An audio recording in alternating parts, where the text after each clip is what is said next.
তাবিজ দোয়ার দিকে ঝুঁকে পড়েছে বলে মন্তব্য করেছেন পররাষ্ট্রমন্ত্রী ও আওয়ামী লীগের যুগ্ম সাধারণ সম্পাদক ডক্টর হাসান মাহমুদ। তিনি আজ কক্সবাজারে সাংবাদিকদের ব্রিফিংকালে একথা বলেন। পররাষ্ট্রমন্ত্রী বলেন, যুক্তরাষ্ট্রের সঙ্গে বাংলাদেশের সম্পর্ক অতীতের যে কোনো সময়ের চেয়ে চমৎকার। এই সম্পর্ক আরও উচ্চতায় নিয়ে যেতে বাংলাদেশে আসছেন যুক্তরাষ্ট্রের সহকারী পররাষ্ট্রমন্ত্রী ডোনাল্ড লো। পররাষ্ট্রমন্ত্রী বলেন, নতুন করে 138 জন মিয়ানমারের সীমান্তরক্ষী বাংলাদেশে আশ্রয় নিয়েছে।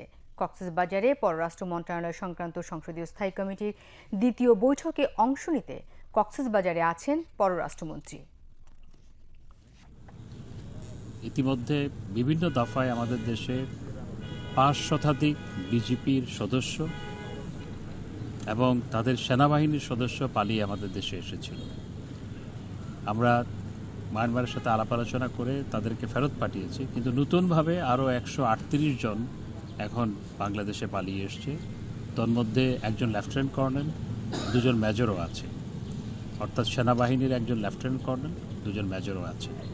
তাদেরকেও আমরা একই প্রক্রিয়ায়, অতীতে যেই প্রক্রিয়া আমরা তাদের ওখান থেকে পালিয়ে আসা বিজিপি অর্থাৎ মায়ানমার বর্ডার গার্ডের সদস্য এবং সেনাবাহিনীর সদস্য সহ যারা পালিয়ে এসেছিল তাদেরকে যেভাবে আমরা ফেরত পাঠিয়েছি, একই প্রক্রিয়ায় আমরা এখন যারা পালিয়ে এসছে তাদেরকেও আমরা ফেরত পাঠাতে পারবো বলে আমরা আশা করছি।